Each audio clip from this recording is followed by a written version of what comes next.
La cara más visible del neoliberalismo son las privatizaciones, la pobreza, la corrupción y la represión.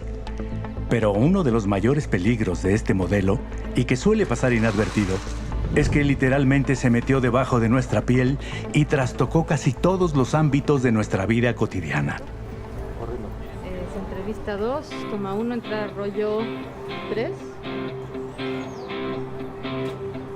¿Listo? ¿Corriendo?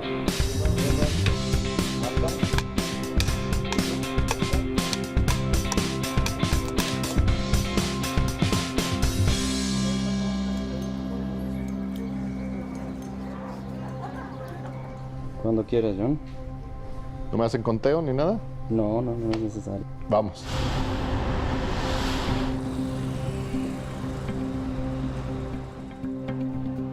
El neoliberalismo afecta una suerte de conciencia en la cual el ser colectivo se ve trastocado por ambiciones individuales, ¿no?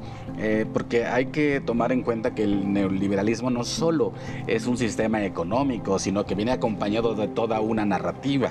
Y esa narrativa te dice, tú puedes, eres tú, luego tú, luego tú, luego tú, y solo tú. Y no te dicen nada con respecto de que lo que hagas tú puede beneficiar o puede perjudicar al otro. Porque el neoliberalismo tiene una mercancía ideológica a la que yo le llamo echaleganismo.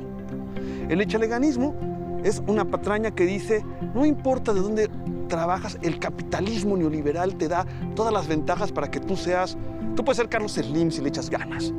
Porque además se mide el éxito con un solo parámetro, el dinero. Entonces, en realidad son admiradores del Chapo Guzmán y del Mayo Zambada, porque el parámetro del éxito es el dinero. No importa su solvencia o insolvencia moral, tú puedes tener éxito, vengas de donde vengas, si le echas ganas. Esto omite, por ejemplo, que México es el país de la OCDE con menor movilidad social de todos.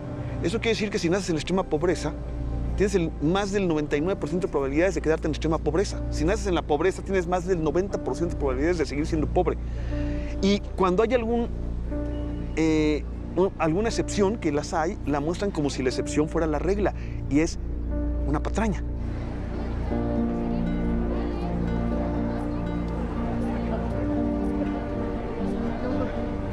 Bueno, mi papá compró el puesto en 1977. Mi papá traía como más de 100 periódicos al día más. Ya con el internet yo ya traía 20 periódicos. En total 2 de cada uno, así. Y ahorita pues no estoy trayendo ni uno. Nos ha quitado mucha venta de periódicos, revistas, así que la gente ya prefiere consultarlo por internet. Oiga, ¿y cómo le podría echar más ganitas para que saliera más dinero? ¿Usted cree que se puede? Que la gente comprara el periódico. No, pero eso no depende de usted, algo que pueda hacer. Pues ahora sí, como dicen, la inversión está ahí. ¿Y si le echaran más ganitas no podría ser mejor negocio? Más ganitas como que le echamos muchas ganas. La verdad le echamos muchas ganas. Siempre, claro. De venir hasta allá y llegamos bien temprano, nos levantamos bien temprano y le echamos muchas ganas, ¿no? No es que uno no le quiera echar ganas, sino ya hay mucho transporte que pues, es ilegal, ¿no? Entonces tú aunque le quieras echar ganas, yo de hecho lo trabajo el taxi y cuando empecé a trabajar estaba muy bien, ¿no? Pero ahorita ya no es redituable, la verdad es que por la competencia que hay tan desleal, ¿no?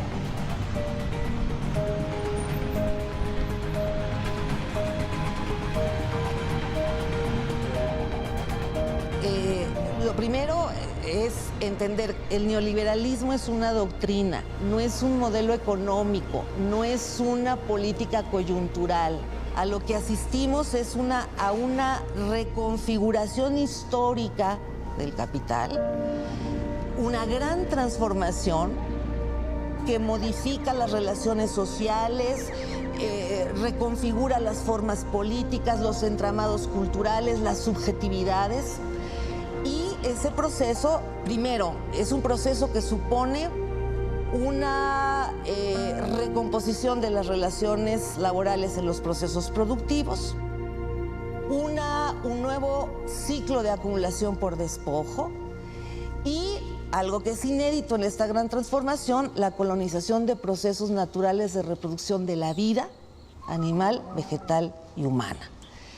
Que son los bienes naturales de la vida, el agua, el aire, la biodiversidad, los bienes culturales. Entonces, esa parte que tiene que ver con este afán de apoderarse de cualquier riqueza y cualquier bien, privatizarlo y entonces controlarlo los grandes dueños del dinero, implica también esa descomposición en la medida en que hay necesidades que cumplir y están dispuestos a entrar en negocios ilícitos, la gente por necesidad, ¿no? Pero hay otras relaciones interpersonales que se descomponen cuando uno de los valores centrales es el individualismo. Seamos la mejor versión de lo que podemos ser. Este año celebramos nuestro bicentenario. Que sea una fuente de inspiración para convertirnos en una mejor nación. Una mejor nación está hecha de mejores individuos. Es hora de romper nuestras inercias y evolucionar. En el año 2010, el neoliberalismo estaba de fiesta en México. La celebración simultánea del centenario de la Revolución y del bicentenario de la Independencia fue vista por el gobierno, los medios de comunicación y los grandes empresarios como la oportunidad perfecta para intentar poner de cabeza a nuestra historia nacional y cambiar de raíz nuestros valores colectivos. En un contexto de una legitimidad en crisis, ¿no? El gobierno de Felipe Calderón ya ha denunciado nacional e internacionalmente por su mal llamada guerra contra las drogas, que era realmente una guerra en contra de la población mexicana y que había generado un baño de sangre. Habían surgido movimientos muy fuertes, el movimiento por la paz de Javier Cecilia, el movimiento No Más Sangre de caricaturistas y académicos y escritores, y Calderón estaba con mucho miedo de que con esta celebración del centenario, del bicentenario, la oposición de izquierda, progresista, iban a poder tomar estas banderas y resignificar y canalizar la relevancia histórica de la revolución y la independencia por la vía de la transformación social, ¿no? Y entonces Calderón recurre a sus amigos, sus aliados en los medios de comunicación y generan esta idea de la iniciativa México. Olvidar el México que siempre espera lo peor y construir el México en el que cada quien trabaja por lo mejor. Es hora de darle vuelta a nuestra historia. Pasar del México del sí se puede al México de ya se pudo. No, sí, se genera mucha expectativa en torno al equipo mexicano, esa es la verdad, y de repente hay voces ahí que se salen de tono, ¿no? Y campeones, que bueno, joder, pues México es lo que es. Agregó 21 segundos y México está eliminado de la Copa del Mundo. En estos meses mucha gente nos ha preguntado qué es Iniciativa México y es justo esto, es reconocer a los ciudadanos que como nosotros padecen los graves problemas del país, pero que están haciendo algo por mejorar esta nación. Hoy le vamos a presentar a los 5 primeros proyectos finalistas. De todos ellos, esta noche usted va a decidir quién es la persona que más hace por nuestro México para que pase a la siguiente ronda y busque el apoyo, un apoyo de dinero, 2 millones de pesos para respaldar su esfuerzo. A lo largo del programa van a aparecer los textos, los teléfonos, los mensajes de texto y páginas. ¿De veras es esta su propuesta para el progreso del país? ¿Un reality show con todos los vicios del género? ¿Una competencia entre individuos para ver quién le echa más ganas y merece la benevolencia de los grandes empresarios y figuras públicas del México del Bicentenario? Todo ello acompañado, desde luego, por la debida dosis de chantaje emocional. ¿Qué desayunaste ayer? Quelites. ¿Y qué vas a comer hoy? Quelites.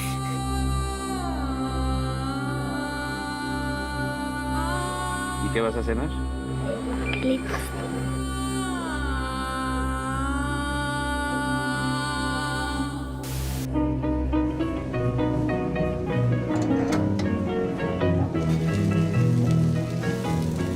Hay gente que no conoce lo que son los quelites, lo que son los berros. Son productos muy nutritivos, o sea, son productos muy nutritivos, muy mexicanos, muy de la tierra. Deberíamos de hacerle publicidad, pero a nuestros productos mexicanos, que la gente los conozca. Muy bien. Este es el quelite, mucha vitamina, contiene mucho hierro. Y es lo que ha estado pasando últimamente en varias partes y en varias comunidades indígenas, ¿no? Ha sido algo que nos ha enseñado muchísimo la televisión, que si yo como este producto, automáticamente pertenezco a este grupo social. Entonces se ha ido perdiendo muchos productos mexicanos, muchos quelites.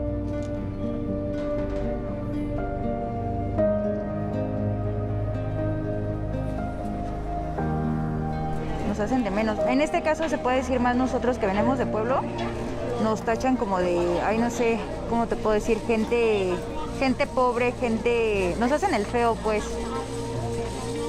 En México no queremos reconocer el racismo y decimos, es clasista. No es clasista, no es racista, es clasista, ¿no? Y yo pienso que son dos caras de la misma moneda. El racismo, el clasismo, viene acompañado también, ¿no?, de una narrativa que efectivamente el neoliberalismo ha puesto todavía más en boga porque, como decíamos, el carácter individual del neoliberalismo te va haciendo cada vez menos colectivo y eso trae su propio discurso. Su propio discurso es los que tienen dinero no son morenos y eso es terrible.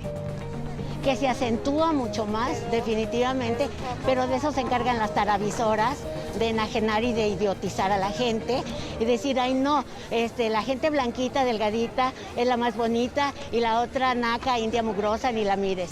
Habrá que enterrar al México de los complejos y alumbrar al México de los hombres y mujeres seguros de sí mismos. Es hora de darle vuelta a nuestra historia. Pasar del México del sí se puede al México de ya se pudo. Esto es México. Una estrella más del Bicentenario.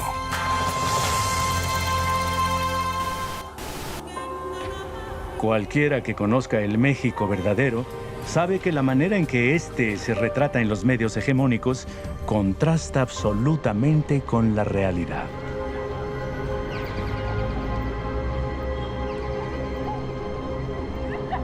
A veces creemos, John, que los medios son voceros de de los grandes intereses económicos. No son voceros, son parte integral de, por lo menos en este país. Todo eso bombardeó a las conciencias, ¿no?, mexicanas y globales del mundo, y fue abandonando cierto esquema de percepción de la realidad, de percepción de lo que debe ser el hombre, de lo que debe ser el individuo, a este esquema de individualismo exacerbado. Y pienso que ahí está la clave para comprender no el éxito, la eficacia del neoliberalismo, porque desde mi perspectiva es un modelo que ha entrado en crisis. Esto ha sido muy eficaz en cuanto a las narrativas mediáticas de las que se ha valido para promover un cierto modelo ideal de lo que debe ser el joven, de lo que debe ser una generación millennial, de lo que debe ser un individuo solamente preocupado por el cuidado de sí mismo, como dijera Michel Foucault, y preocupado solamente por lo que pueden decir sus compañeros en la clase, en la universidad, en la calle, pero ya no preocupados por sentimientos profundos del espacio público. El neoliberalismo no se queda satisfecho solo con reformas económicas. También necesita controlar nuestros pensamientos y emociones y determinar nuestra manera de ver y existir en el mundo.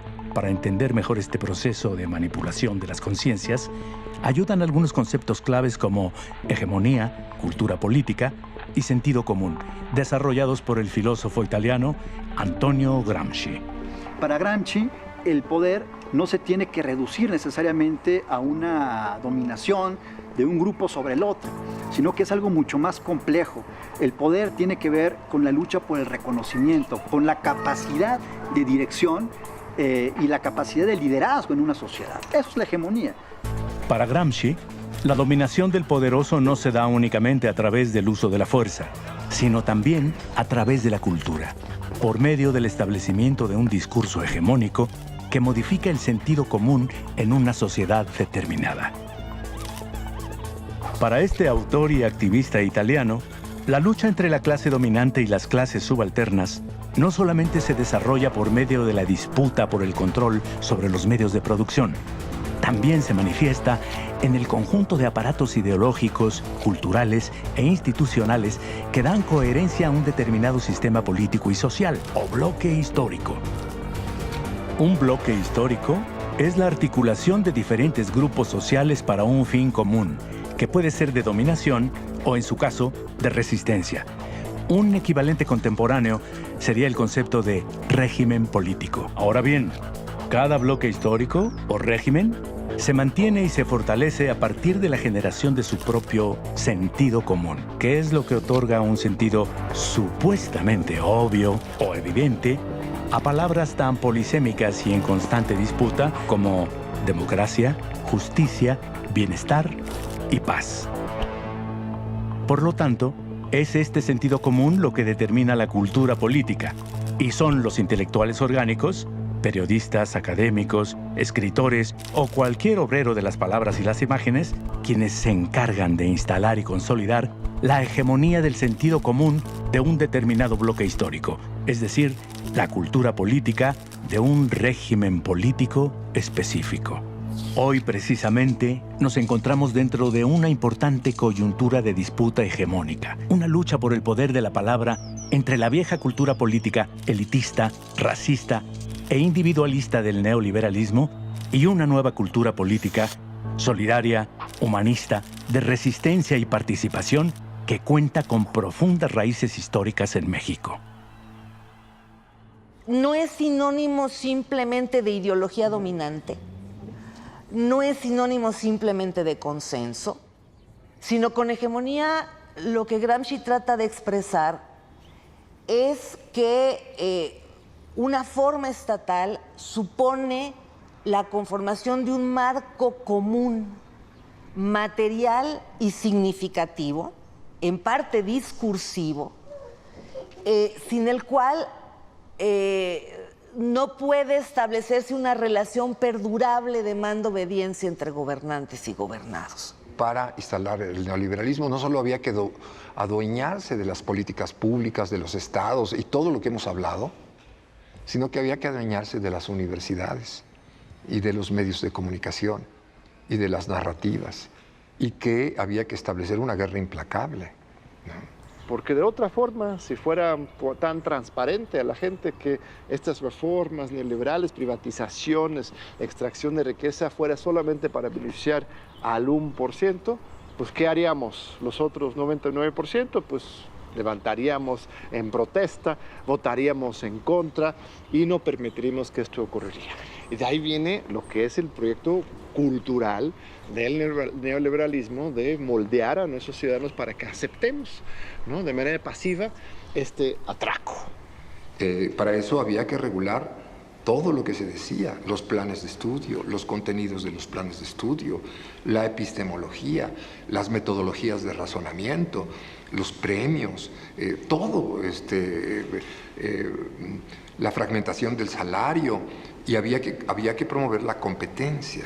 Es el momento de la crisis del marxismo, por ejemplo, en las universidades, ¿no? Es decir, es el momento en que se niega todo eso, y en ese momento algunos de los que estaban involucrados en eso empezaban a decir, ay sí, pero Marx ya es del pasado, tenemos que empezar a pensar de otra manera. Yo sé que la realidad siempre hay que estarla mirando como es y no como la leyó alguien de hace un siglo, 2 siglos o lo que sea, pero las claves de entendimiento no necesariamente se modifican tanto, ¿no? Pero ellos rechazaban todo en bloque, o sea, había un cambio total. Digamos que es el momento en que de repente se cuestiona esto sin tener nada a cambio. Ahora, lo que se hizo en materia de sentido común y de psicología social, pues fue igual. Y eso lo hicieron los medios de comunicación, lo hizo la televisión, lo hizo el radio, lo hizo el cine. Y bueno, fue una embestida cultural.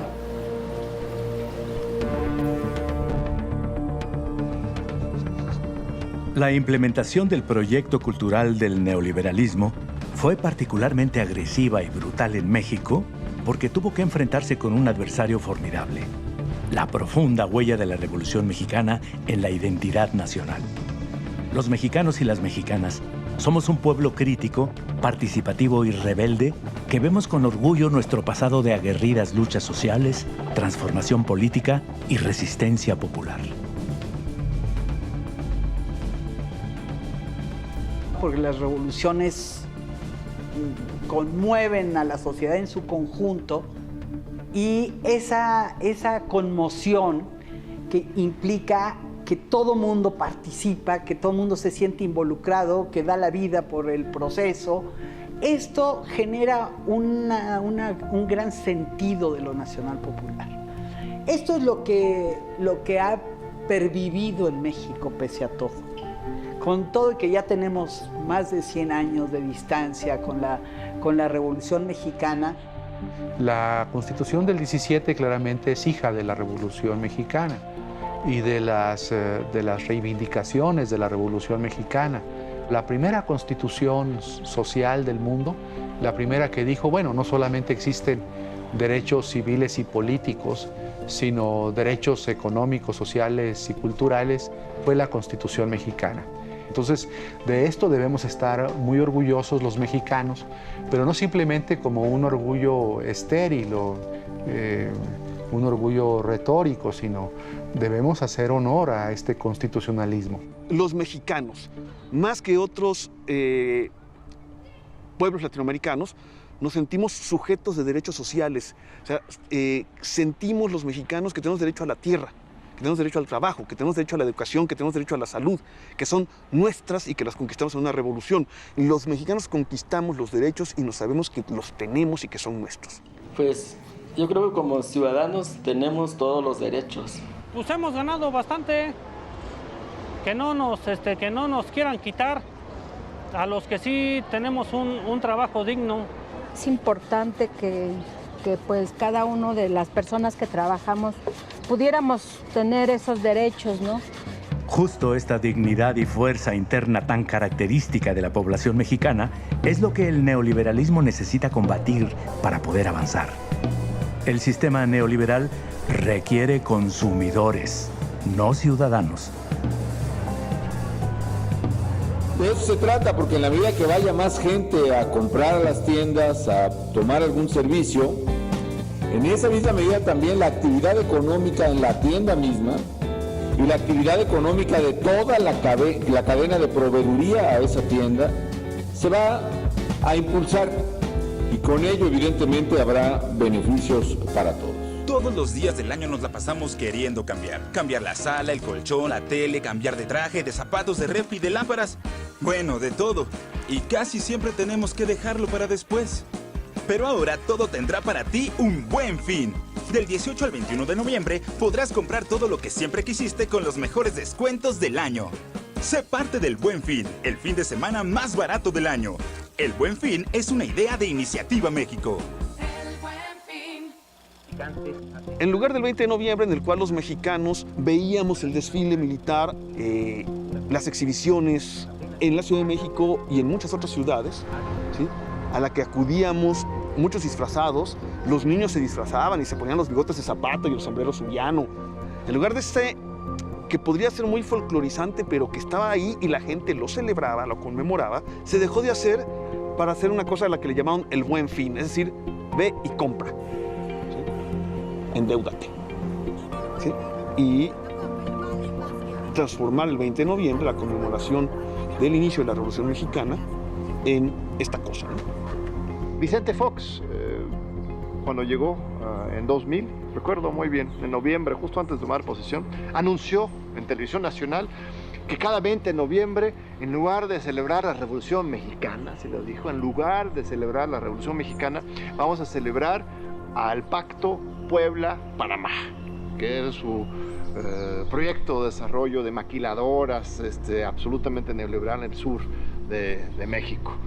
Y aquí Felipe Calderón pues, hace lo mismo, en lugar de la revolución vamos a celebrar las compras. Oiga, ¿y usted qué piensa del Buen Fin, por ejemplo?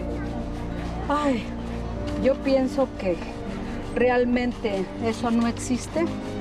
Pienso que días antes inflan los precios para después rebajarlos ya cuando entra, y definitivamente yo pienso que no existe, que es una forma de estarnos viendo la cara y sacándonos nuestro dinero.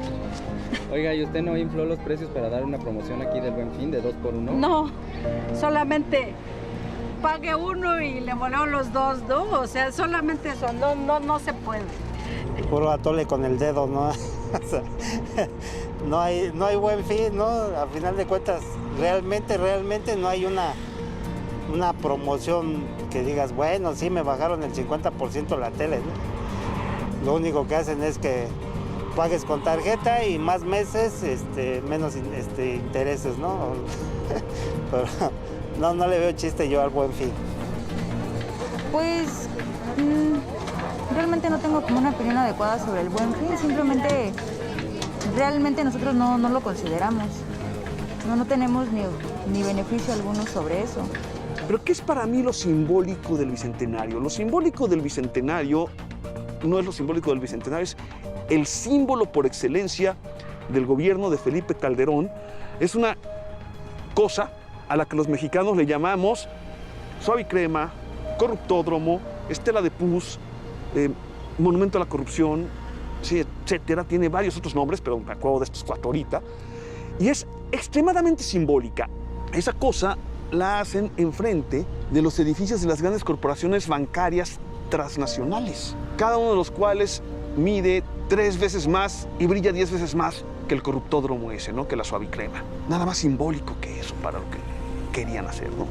O sea, si algo empuja el neoliberalismo es el consumo, ¿no? Porque para este sistema lo que genera un cambio, una mejoría o lo que eleva la economía es el consumo. ¿Pero el consumo de qué? De productos evidentemente de las grandes empresas, de los grandes países, de los grandes fabricantes, y van eliminando todo el pequeño consumo local que existía. No, es la especie mexicana. Es nuestra especie propia, pero el domesticado, solo que la patente la tiene Estados Unidos. México no tiene derecho ni siquiera de incubarlos. O sea, si yo lo reproduzco en México, cometo un acto ilícito y me pueden demandar totalmente, aunque la especie era nuestra. Pero eso sí es neoliberalismo puro, ¿no? Total, absolutamente. Imagínate. El mercado simplemente llegó con el logotipo de la Coca-Cola, ¿no? llegó con el logotipo de las Sabritas y de las sopas Maruchan, ¿no? Que vinieron a devastar más la economía local, que vinieron a transformar hábitos alimenticios que ahora, pues muchos maestros, muchas gentes han muerto de diabetes. Bienvenidos todos al centro comercial.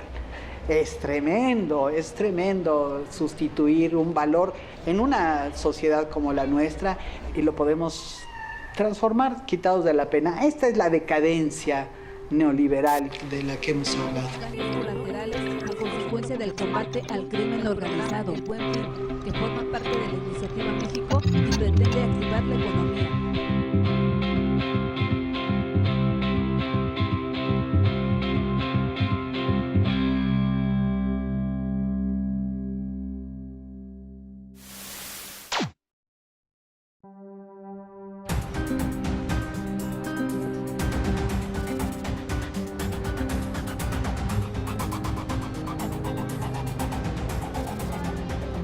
El neoliberalismo no fue una simple ocurrencia de un grupo de políticos malévolos, sino la culminación de un largo proceso histórico. Desde que Lázaro Cárdenas dejó la presidencia en 1940, las élites económicas y políticas se dieron inmediatamente a la tarea de destruir el legado de la Revolución Mexicana por todas las vías posibles. Durante la misma época, el mundo vivía grandes cambios que empoderaron a los Estados Unidos y su particular visión de desarrollo. Ya para los años 80 del siglo pasado, el neoliberalismo llegó a ser la ideología dominante en el mundo entero. Y el famoso Consenso de Washington tuvo en México uno de sus campos de experimentación más crueles y agresivos.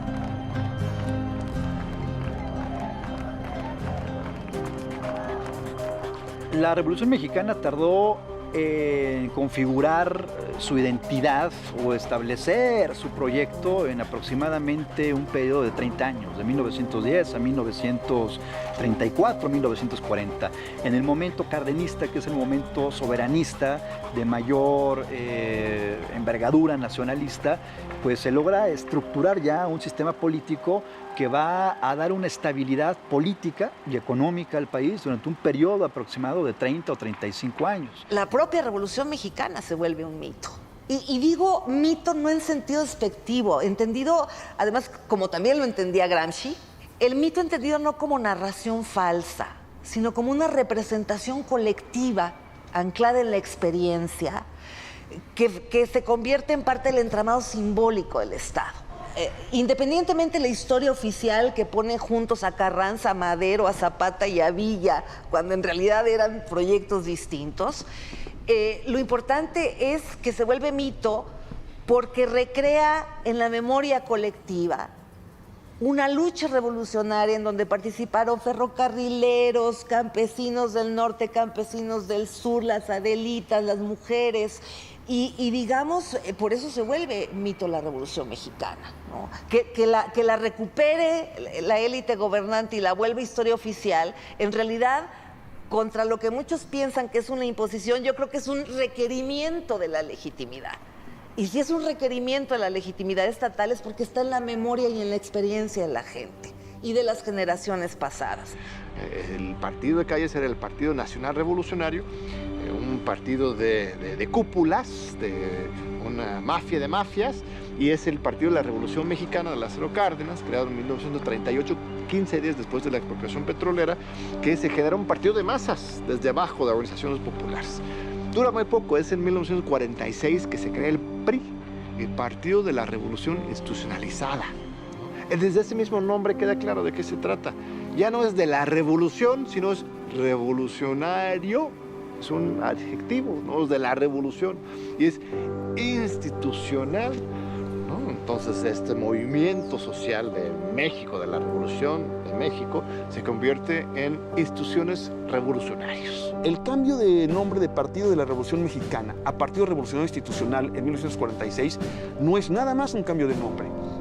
En la construcción del PRI hay cosas como el sometimiento directo de las organizaciones de masas al partido. El cambio a PRI lo que hace es estructuralmente subordinarlos al aparato del Estado y luego, de manera militar, cuando digo militar quiero decir exactamente eso, militares y policías asaltan los principales sindicatos, ¿sí? Entre 1947 y 1951. Digamos, una transmutación del régimen, si bien siguen sus componentes institucionales, el partido del aparato estatal, la estructura corporativa, el presidencialismo, y sin embargo es vaciado el régimen de sus nutrientes vitales. ¿Por qué se reemplaza? Por intercambios de prebendas, por favores clientelares, la exaltación de la figura presidencial, la secrecía, el control corporativo, el charrismo es una expresión de esa mutación, lo intocable de la figura presidencial. ¿Qué genera la era del PRI para los mexicanos de a pie? ¿Por qué aparentemente no hay tanta oposición? Eso lo subrayo, aparentemente, porque nunca dejó de haber movimientos en contra del PRI.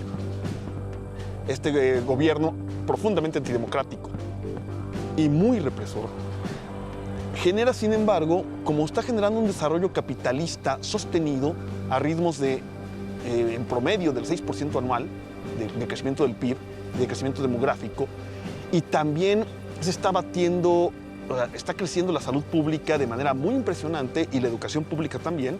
O sea, pasamos de un analfabetismo de 70% a un analfabetismo de menos del 20% durante ese periodo. La gente recibe cosas y los salarios reales de los ejidatarios en tierras productivas y de los obreros de la industria, digamos, de la gran industria o de la mediana industria, tienen salarios dignos y condiciones de vida dignas. Y eso también es una característica del PRI, este crecimiento que también sostiene a amplias capas de la población que lo ven como resultado de la revolución. El PRI tiene un discurso histórico en el que se sigue presentando como hijo de la revolución y presenta estos logros paulatinos como fruto de la revolución. Y este discurso histórico es muy sólido y muy consistente y funciona durante toda la época priista. Eran tiempos mejores, decía mi papá, porque se vendía el periódico, las tienditas iban bien. Y aquí eran, por decir, hoteles. Era el Hotel Alameda. A mí me tocó conocerlo. El hotel era muy bonito, muy grande. Y al principio pues, sí venía mucha gente de fuera. Son los que nos compraban revistas de manualidades. Mi esposo duró 40 años aquí haciendo calzado y me tocaba ver cómo podía llegar un abuelito, ¿no? Y traer a su nieto, desde sus hijos a sus nietos, e inculcarles, por ejemplo, tienen que venir a asearse aquí con el señor Bolero sus zapatos, porque eso va a hablar bien de ustedes, eso les va a dar personalidad.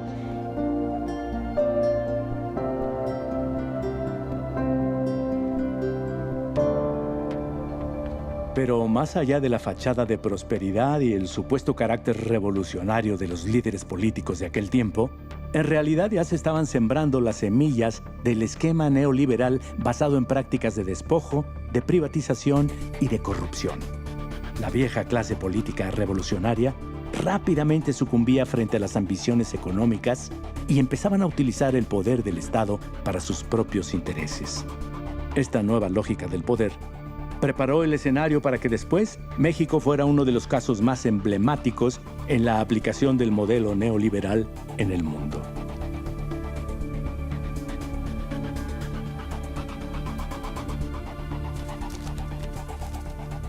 Bueno, el neoliberalismo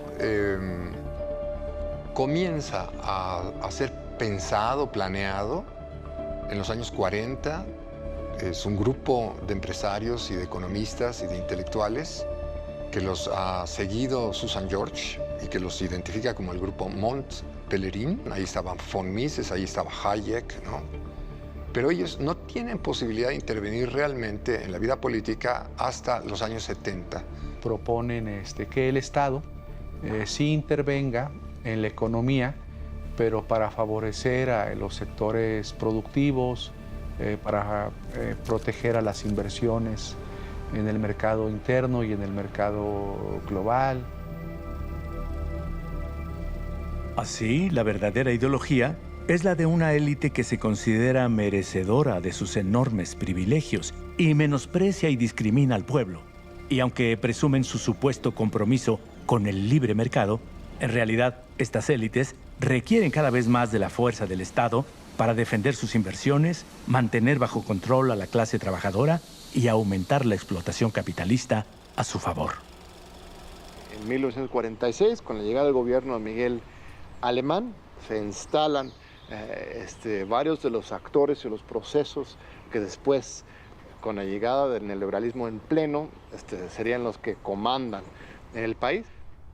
Pero no solo es el sometimiento de las organizaciones de masas a la voluntad del Estado, sino que hay 3 alianzas clave que genera el alemanismo, que es una alianza clave con la burguesía y muy particular y directamente con el Grupo Monterrey, el sector más rico, pero también más reaccionario de la burguesía mexicana, de que la política económica del régimen va a ser palomeada por ellos y de que los verdaderos beneficiarios de la política económica del régimen va a ser la gran burguesía mexicana. Y luego hay una segunda alianza central que marca toda la etapa del PRI de 47, cuando se hace la alianza, a 88, donde México estratégicamente va a jugar alineado a Estados Unidos durante la Guerra Fría, y eso provoca la expulsión de todos los comunistas y toda la ala izquierda radical que encabezaba Vicente Lomado Toledano del gobierno y su exclusión definitiva del grupo en el poder. Un elemento más, se detiene para todo fin práctico el reparto agrario de tierras productivas. Se da un gobierno modelo del cacicazgo, es decir, cómo se ejerce el cacicazgo como un patrimonio familiar, ¿no? Es decir, los recursos públicos como parte de un patrimonio de un grupo político. Con esta burguesía nacional, beneficiada por el desarrollo estabilizador del sistema político emanado de la revolución, se da cuenta que para seguir con la profundización de la acumulación de sus intereses, el sistema político le resulta ya un estorbo, comienza a tratar de minar desde dentro el sistema político para acompañar a una fracción que pudiera ser más idónea para sus intereses, a pesar de que algunos de estos políticos todavía se sientan como nacionalistas revolucionarios, pero en los hechos ya estaban apostando por un proyecto de país completamente distinto al que se proyectó entre 1910 y 1934. El paso definitivo hacia el neoliberalismo en el mundo se da durante los años 70 y 80 del siglo pasado. Fue una revancha de los grandes poderes económicos globales en contra del Estado benefactor que canalizaba recursos a los más vulnerables y también en contra del empoderamiento obrero que había acompañado los procesos de industrialización. Y que, digamos, tiene sus primeros indicios, 1978, el viraje chino con Deng Xiaoping, 1979, el ascenso de Margaret Thatcher en Inglaterra y 1980, Reagan en Estados Unidos. Y que en México va a tener, digamos, su correlato cuando en 82 entra Miguel de la Madrid y pone como secretario de Programación y Presupuesto a Carlos Salinas de Gortari, que va, digamos, a comenzar a formar todo su grupo compacto para preparar ya el asalto a la presidencia en 1988. Se dice que después de la presidencia del general Lázaro Cárdenas hubo una traición a los principios de la revolución, pero claramente con el gobierno de la Madrid este proceso se aceleró. El programa inmediato de reordenación económica constituye la respuesta para enfrentar la crisis y crear las condiciones mínimas para el funcionamiento normal de la economía. Las acciones en él se han precisado dirigidas a combatir la inflación y la inestabilidad cambiaria, a proteger el empleo, el consumo básico y la planta productiva, a mantener las fuentes de trabajo e impedir que se destruya lo que se ha creado con tanto esfuerzo. Ello nos llevará a recuperar la capacidad de crecimiento sobre bases diferentes. Supuestamente para recuperar la economía, poder salir del enorme endeudamiento y de la misma corrupción del Estado de la época de Echeverría y López Portillo. Los líderes mexicanos pues aceptan estas recetas desde el Banco Mundial, desde el Fondo Monetario Internacional. No permitiremos que el servicio de la deuda externa se convierta, una vez consolidado el proceso de ajuste, en factor inhibitorio del crecimiento y de la generación de empleo. Y encontraremos la forma para asegurar que el poder adquisitivo del salario se vaya incrementando gradualmente conforme avance la productividad. Crecimiento del empleo, con estabilidad de precios y con recuperación salarial, constituirá el marco general de la política social en los próximos años. En su momento todos, cuando empezó el gobierno de Salinas de Gortari, por ejemplo, yo me acuerdo, los primeros 2 años todos estaban felices con Salinas de Gortari. Ya fue después, cuando ya la devaluación del peso y todo eso, que dejó muy mal al país. Pero al principio, o sea, había trabajo para todos. Pues sí, algunos decían eso, otros decían lo contrario, y al final una gran parte de la sociedad quedó inconforme. Es lo que sentíamos, ¿no? Pues comienzan a establecer lazos con los organismos financieros internacionales, con la burguesía nacional financiera local, y comienzan a presionar y a establecer una lucha abierta, soterrada a veces, al interior del mismo sistema político, que termina desplazando al componente nacional popular de la Revolución Mexicana. A que tomara ciertas decisiones que implicaran reducción en el gasto público,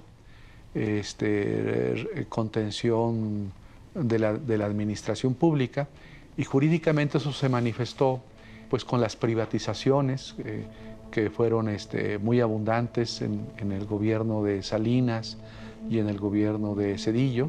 Hemos puesto a la venta empresas de un Estado muy propietario para apoyar las obras de beneficio social que realiza un Estado cada vez más justo y solidario. Y esta privatización no es a favor del mercado, sino a favor de pues, los que compran esas empresas estatales. Y en 88 es el momento en que realmente entramos de pleno en la época neoliberal. Para mí es muy simbólico que sea justamente un fraude electoral el que introduce el neoliberalismo en pleno en nuestro país. El fraude de 88 es similar al golpe de Estado de 73 en Chile. O sea, el neoliberalismo entra por la sangre, por la fuerza. No es algo que la gente abraza y da la bienvenida. De hecho, en 88 el pueblo rechazaba esta neoliberalización y para poder imponerlo tenía que ser por medio del fraude. La privatización va de la mano con la represión, el control social, y esto es muy importante. El neoliberalismo también implica un aumento en el gasto público en los aparatos de represión. Es decir, no es un proceso espontáneo, sino sostenido en la fuerza organizada del Estado contra lo que dice la doctrina neoliberal. And I think this, by the way, is a very important thing to remember. That while neoliberalism, in a sense, became dominant in, say, the United States and Britain through democratic kind of processes of the sort I've described, in many parts of the world is imposed by violence. De acuerdo con el académico británico David Harvey, esta es una de las grandes contradicciones de la teoría neoliberal. Por un lado, se habla de austeridad y de una desconfianza hacia el Estado, pero por el otro lado, se fortalecen las fuerzas coercitivas del mismo para defender la propiedad privada y los privilegios de los potentados. Mientras se van olvidando las ideas de igualdad, colectividad y solidaridad propias de la ideología supuestamente derrotada el 9 de noviembre de 1989, con la caída del Muro de Berlín. Después de la caída del Muro de Berlín, el proceso político se divorcia del proceso civilizatorio y entonces lo que vamos a ver es que el proceso político va a ser para cosas pequeñas, pensar pequeño. Y por eso los políticos en el mundo hoy son mediocres, son pequeños, piensan pequeños, son mediocres. Ahora todos creemos que el socialismo realmente existente está condenado a caer. No, en los años 80... Si tú ves la situación de 85, 86, 87, cualquiera de los dos superpotencias puede caerse en términos económicos. Se cayó la Unión Soviética, pero si hubiera aguantado 2 años más la Unión Soviética, se hubiera caído Estados Unidos, ¿no? Esta crisis económica mundial del capitalismo se refleja en México con mucha rudeza. Por aquella época, autores como Francis Fukuyama promovían la idea de que con el colapso del comunismo realmente existente, habíamos llegado al fin de la historia. Un final supuestamente feliz en que el capitalismo finalmente rendiría sus verdaderos frutos y donde ya no habría necesidad de luchar por la justicia o la transformación social. Este discurso sería retomado y aprovechado por el neoliberalismo. no hay que darle la espalda al desarrollo. Con el Tratado de Libre Comercio podremos exportar productos tan buenos como esta crema. Imagínate, competir en el mercado más grande del mundo y demostrar frente a frente lo que somos. A ver, la firma del TLC obedece claramente a la necesidad que tiene en ese momento Estados Unidos de confrontar con Europa. Europa unida, bien cohesionada, fuerte económicamente. Estados Unidos, por supuesto, con una presencia fuerte en el resto del mundo, pero que no se presentaba en las mismas condiciones. Entonces, requería también garantizar un mercado asegurado propio, que pues era el de América del Norte. Cuando uno dice un mercado, siempre piensa en para vender cosas, no, para extraer cosas. El campo mexicano articulado, integrado con grandes productores o distribuidores agrícolas de Estados Unidos, todos esos cambios formaban parte del Tratado de Libre Comercio. El petróleo de la región norteamericana, pues era para Norteamérica, que somos los tres, pero son sobre todo ellos, que es mucho el petróleo que hay contando Canadá, Estados Unidos y México. Si los 90 son el periodo, digamos, en que se firman tratados de libre comercio y se empiezan a extender por todos lados, con México a la cabeza, que no solo firma el Telecán con Estados Unidos y Canadá, sino que empieza a firmar tratados de libre comercio a diestra y siniestra. Es el país que más tratados de libre comercio firma de todo el planeta. Nos decían, es que México ya firmó el Tratado de Libre Comercio y ahora ya todos podemos pues hacer negocios, ¿no? Dice, bueno, pero pues el problema del negocio no es que pues los ciudadanos estemos en esa lógica de la acumulación, sino que pues lo que queremos es justicia. El neoliberalismo no hace crecer la economía, no hace empleo, no hace nada, crecer empleo, nada. Es un sistema que significa básicamente un proceso de transferencia de la riqueza de los pobres para los ricos. Eso es que es el neoliberalismo. Nunca vi que la brecha entre pobres y ricos se estrechara, o sea, dejara de haber pues más pobres, ¿no? O sea, no, eso no ha pasado, esa promesa del neoliberalismo no ha llegado. Según un estudio publicado en 2015 por la organización internacional Oxfam, México se encuentra entre los países más desiguales del mundo. Aquí, el 1% de la población de mayores ingresos acumula el 21% de los ingresos totales, la cifra más alta en el planeta. En contraste, en Argentina y los Estados Unidos, los más ricos reciben el 17% de los ingresos. En Portugal, 9.5%. En Dinamarca, 7%. Y en China, solo 6%. Los 4 mexicanos más ricos cuentan con una fortuna que equivale al 9% del Producto Interno Bruto.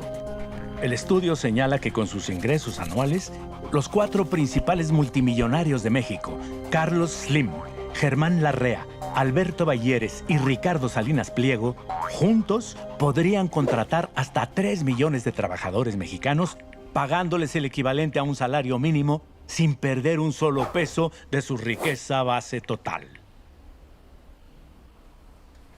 En el momento en que estas grandes empresas son dueñas, van a tener una injerencia política, no solamente económica, sino también política, y entonces también se pierde la soberanía, y ya estamos viendo cómo ha generado mucho más miseria, más desempleo, más violencia, más impunidad.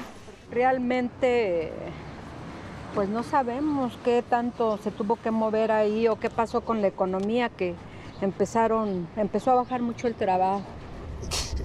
Yo una vez oía que decían, el PRI sí roba, pero no te molesta, te deja robar. ¿No? O sea, y qué mentalidad tan mala, ¿no? En este contexto, resultó natural que el partido oficial se acercara al Partido Acción Nacional, institución fundada en 1939 como oposición al cardenismo y la Revolución Mexicana, y que articulaba los intereses de la clase empresarial, con la que ahora el régimen político sellaba una nueva alianza. Entonces, el simple hecho de que tuvimos una elección, una alternancia en el año 2000, que del PRI al PAN, no implicaba necesariamente que habíamos transitado hacia un nuevo sistema político. De hecho, no fue así, fue una continuidad. Así como en el sector económico se concentró el poder, en realidad, en el sector político también. Entonces, despolitizan la política en realidad y la convierten en una mera farsa. Están haciendo trabajos que ni siquiera los negros quieren hacer allá en Estados Unidos. Y por lo que hemos trabajado en el año, claro que sí, muy satisfecho. Eso no se nos ha dado el crecimiento ni la generación de empleo. Con Fox, por ejemplo, se incorpora este concepto de seguridad nacional que no existía en el derecho mexicano. Es una reforma constitucional de 2004. En 2005 se aprueba la Ley de Seguridad Nacional. Con Calderón, pues también ese esquema de seguridad se incrementa.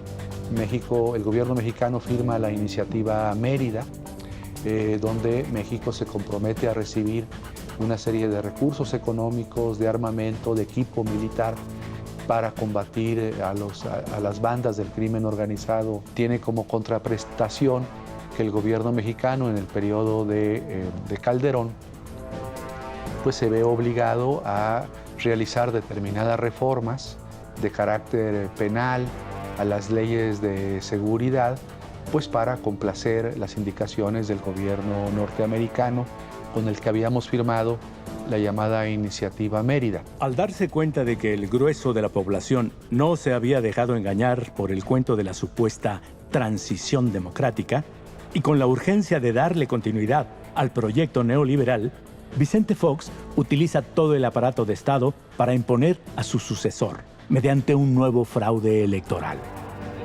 Y si no se respeta el voto ciudadano, se está socavando las bases democráticas de la República y se está violando la Constitución. En otras palabras, con la decisión del Tribunal Electoral se definirá la profundidad y el rumbo de nuestro movimiento.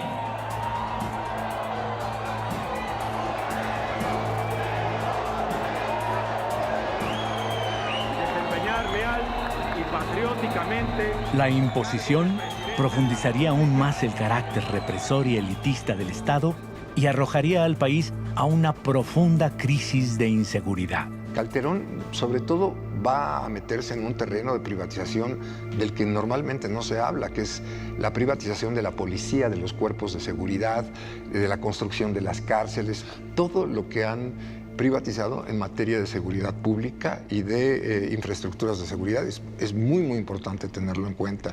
Así como hay una economía legal y una ilegal, hay una militarización que podríamos decir legal, o sea, una militarización institucional, y hay toda una parte que empieza a crecer ahí de manera muy importante, la privatización de la militarización, entonces con centros de producción de mercenarios, ¿no? Ante la falta de legitimidad de Calderón, pues usó el ejército como para poder mostrar una política de combate al narcotráfico que al final, pues en verdad no hubo en el fondo un combate que desarraigara ese problema de la disputa por territorios de parte del narcotráfico. El gobierno federal trabaja por tu seguridad y estos son los resultados. Sinaloa, el ejército localiza y asegura un invernadero con cultivo de marihuana. Michoacán, mediante un detector molecular se localizan y desmantelan 3 laboratorios de droga sintética. Guerrero, el ejército asegura 24 armas y más de 2,000 cartuchos. Baja California, en un operativo conjunto se captura 3 presuntos secuestradores del cártel de Sinaloa. Con acciones como esta seguimos limpiando a México del crimen. Agáchese.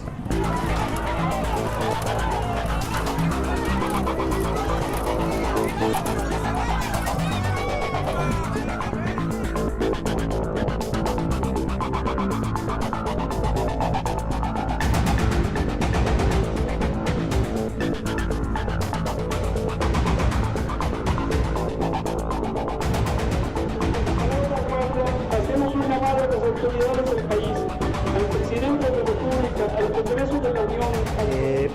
recuerdo antes de Calderón que se hablaba de grupos de narcotraficantes, o sea, traficantes de drogas. Pero ahora, después de eso, se acuñó más el término de grupo criminal organizado, ¿no? Que ya no solo vive de traficar drogas, que vive del secuestro, que vive de la extorsión, que vive del robo. Ahí sí ya está canijo. Quién sabe si sea cierto. El que en lugar de atacarlos, atacó a determinado grupo y al otro lo defendió. Pero la consolidación del sistema neoliberal llegaría con el regreso triunfal del viejo partido oficial y la firma de lo que se llamó el Pacto por México, el cual pretendía acabar de una buena vez con toda la oposición partidista. Peña Nieto toma posesión como presidente el 1 de diciembre y el primer acto de su gobierno, el 2 de diciembre de 2012, es la firma de este Pacto por México. Es un acuerdo político que firma el gobierno mexicano, Peña Nieto, y los dirigentes de los tres en aquella época partidos más representativos, el PRI, el PAN y el PRD, junto con el gobierno de México. ¿Qué consiste el Pacto por México? Son 95 compromisos para realizar reformas constitucionales y legales en todos los ámbitos, en todo el entramado jurídico de nuestro país. En materia energética, laboral, educativa, financiera, telecomunicaciones, todo era una imposición de la agenda neoliberal y con represión, con control social. Es decir, en el sexenio de Peña Nieto que se multiplican los presos políticos, la represión a las movilizaciones, tienes una represión terrible en Nochistlán, Oaxaca, y una serie de represiones, por ejemplo, en el caso del gasolinazo, un levantamiento popular muy importante en contra del aumento del precio de la gasolina, y una represión terrible en su contra, una transformación de la política exterior con Luis Videgaray y con José Antonio Meade. México pierde su posición en el mundo como un líder de la autonomía y la soberanía nacional y se entrega totalmente a la política exterior de los Estados Unidos. Y además vivimos una degradación terrible de la política, una concentración del poder en cada vez menos manos y mayor corrupción y discrecionalidad en el ejercicio público del poder y del Estado mexicano. Ya no podemos más con su neoliberalismo, ya no podemos más con esta crisis del sistema político, con esta barbarie, con esta corrupción y saqueo que está ocurriendo. No podemos más. Y el caso de México es un referente de éxito que algunos otros países pretenden retomar para hacer los cambios estructurales que México sí logró concretar. Más de 600,000 personas que agitan con entusiasmo las banderas de ambos países. Llevamos a cabo negociaciones para establecer con Estados Unidos.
La resistencia al modelo neoliberal ha sido una constante en México.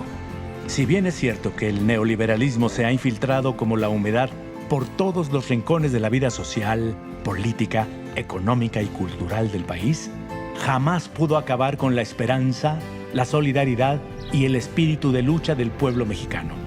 Fracasó la fantasía neoliberal de crear un nuevo ser mexicano, dócil, individualista, consumista y elitista, que permitiría el control social total. México sigue hoy de pie gracias a las resistencias, gracias a los mundos alternativos y las utopías prácticas que se construyen todos los días, desde lo local, lo regional y lo nacional. Y la idea de que no hay un solo sistema mundo, sino que hay varios sistemas mundo, que son conviventes y que de algún modo han estado en pugna, en tensión.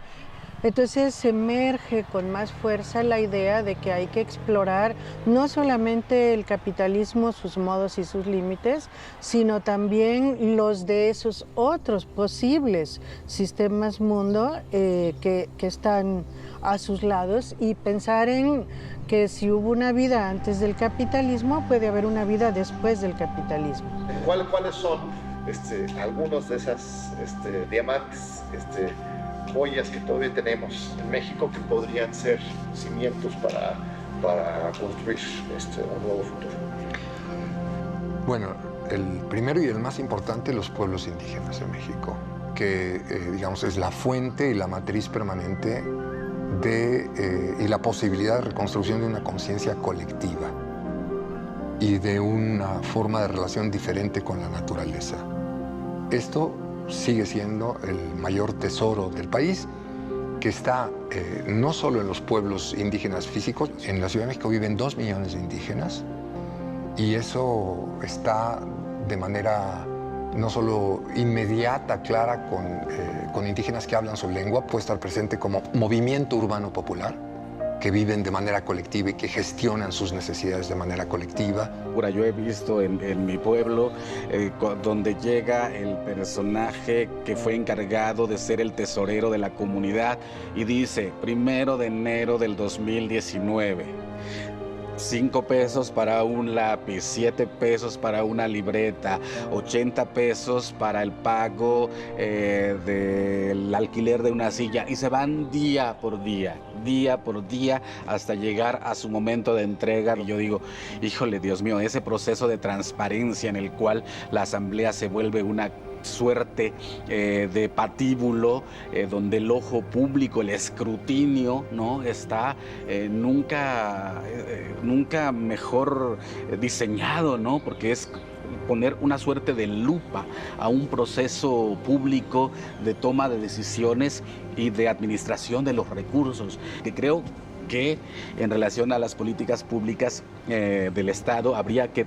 tomar ojo y conciencia de eso, porque a veces ciertas políticas públicas atentan contra esa conformación social que refuerza el sentido comunitario y el tejido social.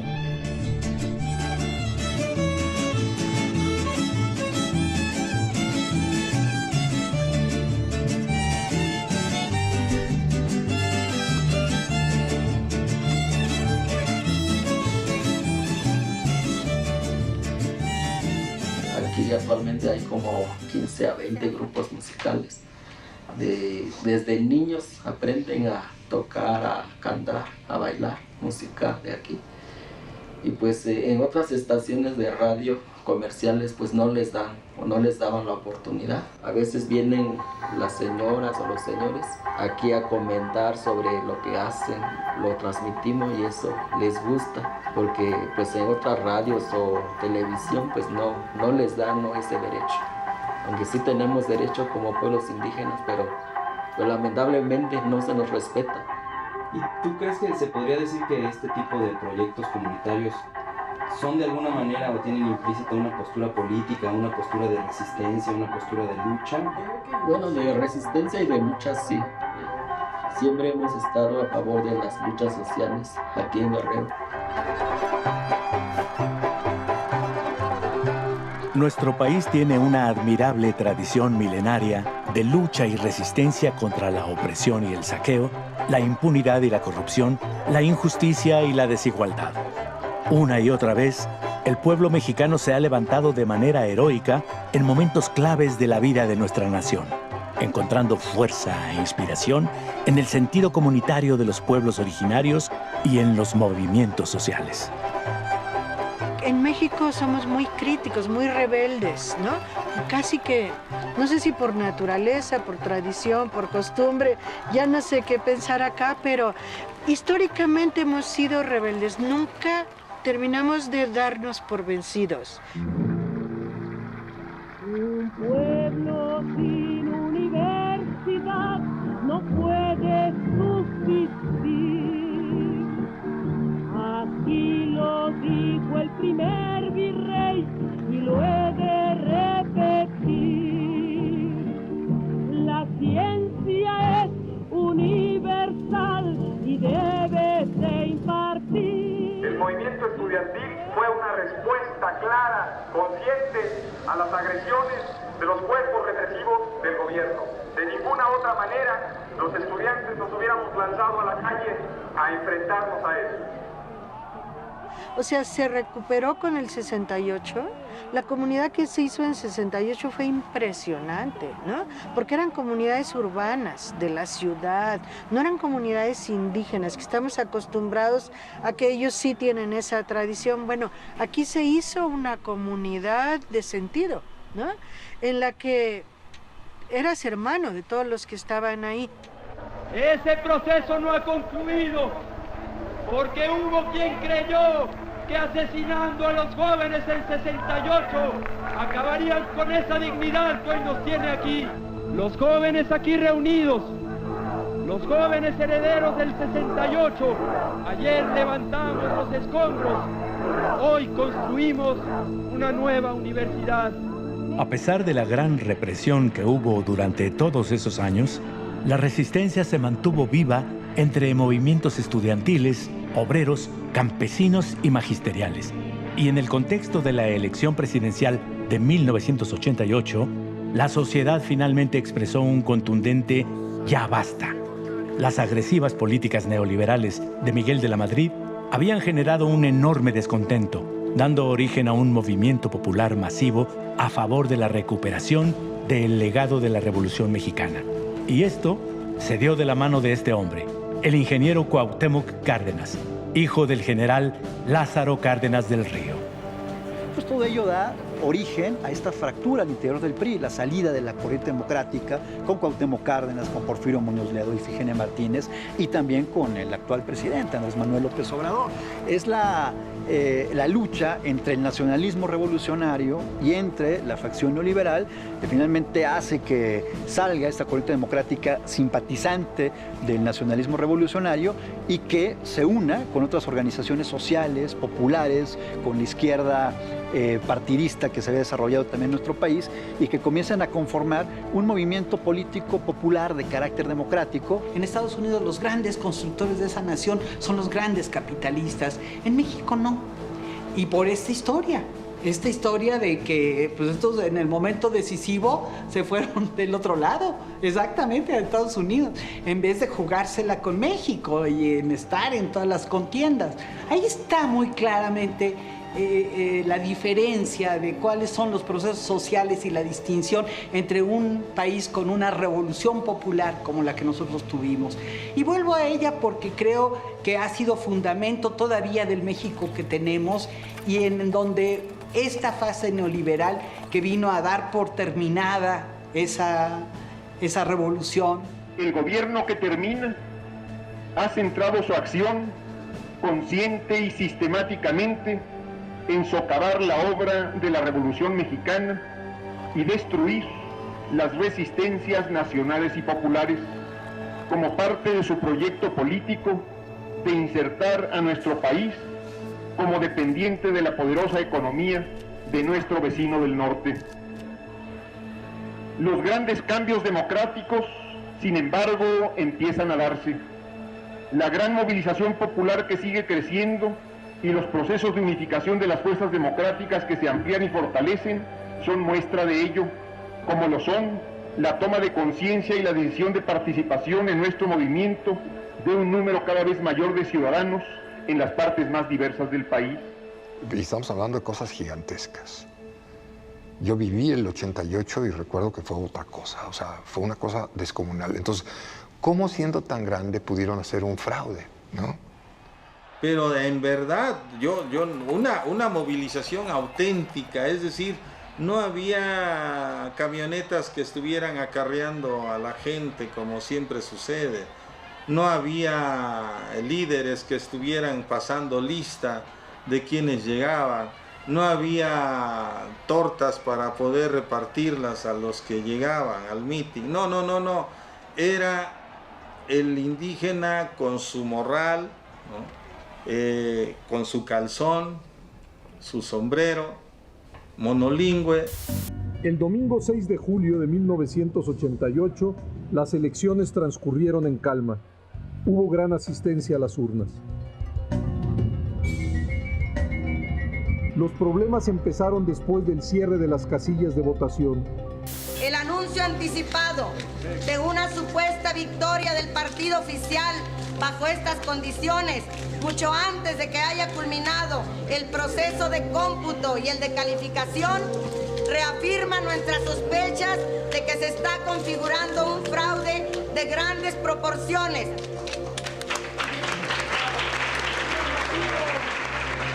Pero a pesar de que se consumaría la imposición, la cual colocaría a Carlos Salinas de Gortari en la presidencia de la República, el movimiento cardenista no se dio por vencido y nació el Partido de la Revolución Democrática, instituto político que mantuvo una fuerte oposición, por momentos heroica, frente al sistema neoliberal impuesto no solo por el PRI, sino también por el Partido Acción Nacional, que terminó por avalar abiertamente el fraude de 1988, aceptando que se destruyeran todas las evidencias del mismo. La bancada panista acepta que se destruyan esos míticos documentos cállense, y que esos cientos de toneladas de papel se procesen, se reprocesen y se regeneren como reclamamos que se regenere la vida pública de México. Ahora bien, hay un autor clásico, Baruch Spinoza, cuyo análisis del uso del miedo y la esperanza para manipular a las masas durante el siglo XVII en Europa nos ayuda a entender los mecanismos de control social del neoliberalismo actual. Spinoza habló que nosotros teníamos dos afectos o emociones. Una era miedo y la otra la esperanza, y que habría que haber un cierto equilibrio entre las dos, porque si la gente tiene simplemente miedo, desiste. Y si tiene solamente esperanza, puede caer en voluntarismos suicidarios, ¿no? Y para Spinoza, lo contrario al miedo, que identificaba como una pasión triste, es la pasión de la alegría, la pasión de la esperanza. La esperanza es una forma de la alegría, es una alegría intermitente porque no se está seguro si puede ser definitiva o puede acabar en algún momento, pero definitivamente es lo contrario a un afecto de tristeza que se identifica con el miedo y que si puede ser definitivo puede llevar justamente al colapso, a la parálisis. Spinoza desarrolló su esquema cuando aún predominaba el poder político de la Iglesia y los reyes utilizaban la religión para controlar y manipular a la población por medio del miedo al infierno y la esperanza de llegar al cielo. El inminente juicio final obligaba al pueblo a obedecer los mandatos de la Iglesia vuelta a gobierno para así asegurar su futuro después de la muerte. Pero ni siquiera la obediencia externa era garantía, ya que los pensamientos y las emociones siempre nos pueden traicionar. Así que la sociedad vivía en un estado de incertidumbre permanente, totalmente dependiente de la decisión y los caprichos de voluntades externas que determinarían su destino final, el cielo o el infierno.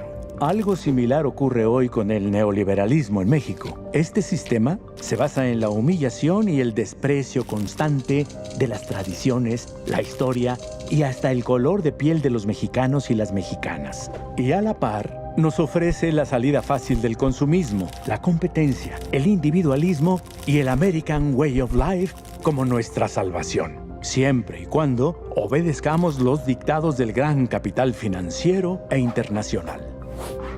El sistema neoliberal simultáneamente inculca el miedo destructivo de nosotros mismos y una esperanza vacía y perversa de que un día llegaremos a dejar de ser lo que somos. Afortunadamente, las últimas décadas de luchas sociales y políticas en México han demostrado que esta narrativa hegemónica no es todopoderosa, que otros mundos son posibles. Somos indígenas de la lengua tzotzil, orgullosamente zapatistas. Una de estas alternativas surgió con fuerza durante la administración de Carlos Salinas, cuando un levantamiento armado en el sur del país puso en evidencia la gran desigualdad que había generado el proyecto neoliberal. En el levantamiento zapatista se vuelven a construir comunidades de sentido muy fuertes, o sea, toda la gente estaba presente ahí y formaba parte, ¿no? Los primeros recuerdos que tengo muy fuertes es cuando se creó el ZLN y pues yo preguntaba de qué se trataba estas personas, por qué luchaban, por qué querían generar un cambio radical político y pues mis papás con toda claridad me explicaban qué es lo que estaba sucediendo en México, las devaluaciones, justamente este ya sistema económico totalmente empoderado y ciertamente se iba hacia una clase política o clase económica. Uno tiene que trabajar toda su vida para formar un modesto patrimonio. Ellos parece que no les basta acaparar y acaparar más y más riqueza. Nos hemos confundido con las ideas de la macroeconomía, con el neoliberalismo. Queremos una economía con rostro humano. El cuestionamiento al neoliberalismo empezó a ser tan generalizado entre la población que hasta el Partido Acción Nacional se vio obligado a cuestionar este modelo. Aunque desde la distancia podría parecer hipocresía pura, la campaña de Vicente Fox se basó en un discurso antineoliberal en contra de la corrupción, la desigualdad y la impunidad. Y su victoria en el año 2000 respondió a la sed de la población por algo diferente, a favor de una transformación social y política después de 71 años de hegemonía unipartidista. Cuando fue por primera vez el cambio con Fox, todos así como que un alivio de que ya va a haber un cambio, ¿no? Y pues no fue así. Con Fox, que fue una oportunidad de cambio, que estaba reacio a ello, pues yo no vi que hubiera cambio alguno. Ahora sí que dicen que el PAN viene de puros empresarios, ¿no? Entonces, aquí el empresario, en lugar de querer ver el bienestar del trabajador, pues quiere explotarlo más, ¿no? Si por ellos fuera, yo creo que los ponían a trabajar las 24 horas. Se les ha ayudado más a ellos y a nosotros, pues, nos ha ido perdiendo, pues, la plaza, la gente se va más para allá, para las grandes tiendas y eso. Ante el poco arraigo que logró el primer gobierno panista, las miradas volvieron a la alternativa del ya consolidado Partido de la Revolución Democrática, que ahora enarbolaba a un nuevo y carismático líder, Andrés Manuel López Obrador, quien en ese momento se desempeñaba como jefe de gobierno de la capital del país y mantenía una muy buena aceptación ciudadana de su gestión. Desde que Andrés Manuel López Obrador comienza propiamente sus actividades políticas en el estado de Tabasco, 88, 89, pasando por ser presidente del principal partido de la izquierda en ese momento, en el 97, y después llegando a la jefatura de gobierno de la Ciudad de México, bueno, desde ahí desarrolla todo un proyecto hegemónico a nivel nacional, en el que sobre todo enfatiza en la necesidad de crear aquello de lo que carecía México, es decir, un proyecto de nación. Increíblemente, el aparato de Estado se vuelca de nuevo al fraude electoral y el panista Felipe Calderón es impuesto en la presidencia. Tan seguros se sentían ya de su capacidad para controlar el discurso hegemónico que no dudaban en utilizar los medios para hacer gala de un cinismo inusitado. Como dicen en mi tierra, haiga sido como haiga sido. O sea, no importa. No, sí importa, pero yo respeto la opinión que tenga todo el mundo.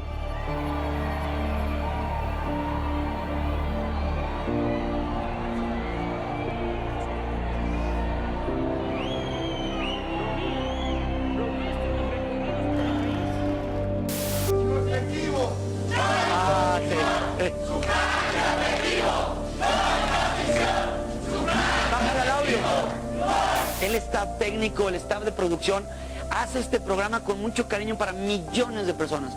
Esto estaría genial que lo siguieran haciendo allá afuera, donde supuestamente es un lugar público. A pesar de lo impresentables que resultaban este y otros argumentos esgrimidos desde los medios hegemónicos, es un hecho que estos sí cerraron filas constantemente para evitar que sus millones de espectadores y su audiencia internacional conocieran los anhelos democráticos del pueblo mexicano. Si su alegato era que para eso estaban las calles, el pueblo en resistencia siempre les tomó la palabra.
No quiero en esta carta hablarles de las han desgarrado.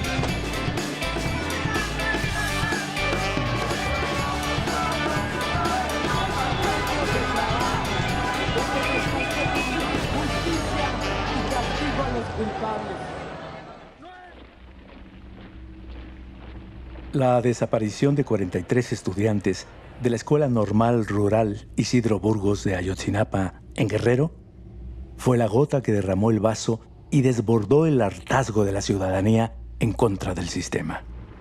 Y ahí es donde firmaron pues, su última carta de lo que significaría el tránsito al primer mundo y más bien el sucumbir ante un intento fallido de que nuestro país, pues en verdad, lo que quiere es que se construyan las bases de la justicia social.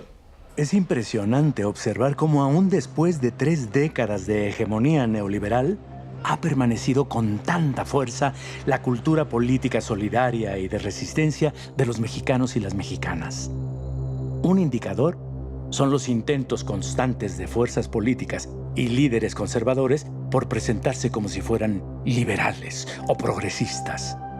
Nadie se presume como un neoliberal. Muy pocos dicen que son de derecha. Hasta los conservadores no se aceptan que son conservadores, dicen que son liberales, progresistas, socialdemócratas. Y esto para mí es un reflejo de la gran fortaleza de nuestra cultura política en México. Demuestra que nuestra cultura política, el debate público está girada hacia la izquierda. Que todo mundo tiene que aparentar, aunque no lo sean, ¿no? Hipócritamente, que están del lado correcto en la historia. Pero siempre México se ha levantado y ha superado los daños de epidemias y temblores. Ha enfrentado miserias públicas, malos gobernantes, saqueos monumentales. Cuidamos los obstáculos. ¡Viva la mujer!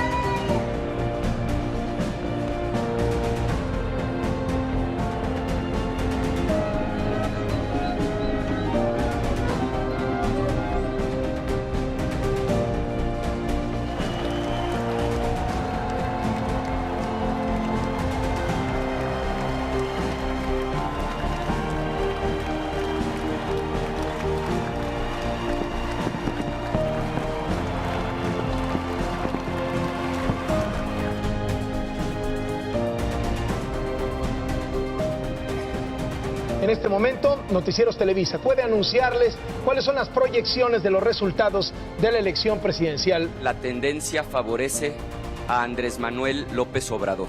Él tendrá la responsabilidad de conducir el Poder Ejecutivo y por el bien de México le deseo el mayor de los éxitos. El desquite, 30 millones de votos, la respuesta a grandes agravios acumulados.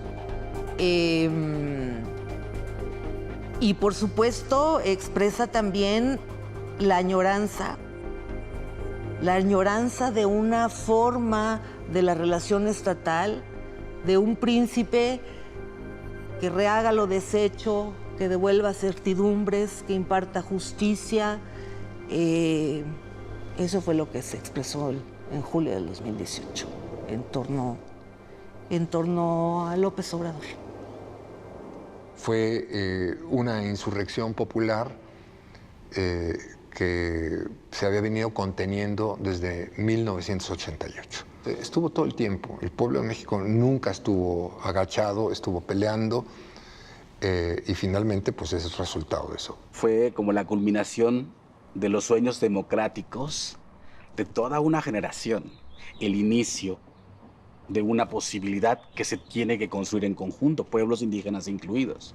No, a lo mejor no esperábamos un cambio, pero sí decir ya estuvo, ¿no? De los otros ya estamos hasta el gorro. Pero también fue el discurso de Andrés Manuel, que era el discurso que nosotros queríamos oír, ¿no? Una guerra contra la corrupción, contra la violencia, contra la impunidad. Y como, ¿qué más podríamos obtener? Un discurso eminentemente nacionalista.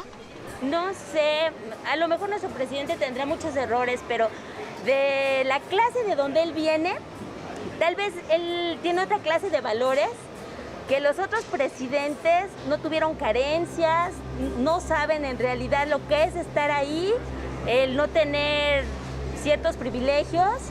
Realmente él solo no puede. O sea, tiene que ser un conjunto para que en verdad se lleve a cabo la transformación. Porque no fue un proceso de un grupo político, sino de un pueblo. La explosión ciudadana del 2018 cuenta entonces con una larga historia. No fue un simple desahogo popular o una protesta pasajera. Fue una respuesta profunda, de raíz, no solo de coyuntura, resultado de la acumulación de múltiples resistencias y luchas sociales a lo largo de décadas en contra de la corrupción y el saqueo del modelo neoliberal. Los acontecimientos del 2018 también evidenciaron el fracaso del proyecto cultural del neoliberalismo. Demostraron que a pesar de los desesperados esfuerzos por fomentar el miedo, el individualismo, el racismo, el elitismo y el consumismo, sigue viva y vigente la milenaria cultura de resistencia y solidaridad del pueblo mexicano.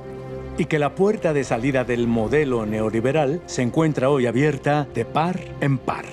Por supuesto que sí hubo hartazgo, eso es una realidad, pero en 2018 también hay un voto a favor. Es un voto a favor de recuperar nuestra historia, nuestras tradiciones y el Estado mexicano, para empezar, para el pueblo.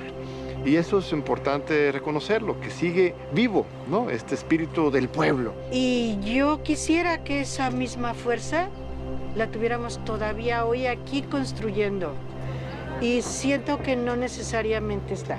Siento que después de ese 1 de julio otra vez se han empezado a abrir grietas en la sociedad y hemos empezado a discrepar en muchas cosas y no estamos encontrando canales para avanzar juntos.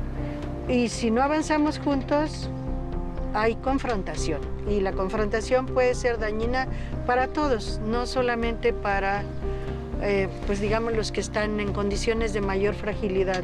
Va a ser dañina para todos, para el país, ¿no? Entonces sí me preocupa mucho eso y quisiera, no sé, de repente que se recuperara esa fuerza del 1 de julio y que la lanzáramos para adelante.